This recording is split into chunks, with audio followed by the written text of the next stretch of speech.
Venezuela ও যুক্তরাষ্ট্রের মধ্যে চলমান উত্তেজনার মধ্যে রোববার যুক্তরাষ্ট্রের আরও কয়েকটি সামরিক বিমান পুয়ের্তো রিকোতে পৌঁছেছে।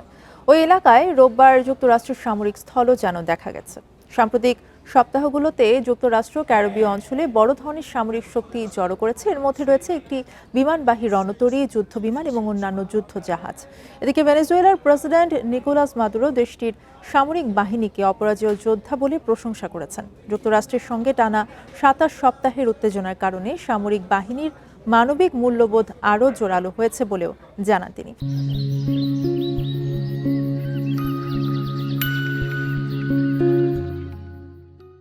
বলেন, ভেনেজুয়েলার স্বাধীনতা ও ভূখণ্ড রক্ষায় সশস্ত্র বাহিনী সম্পূর্ণ প্রস্তুত।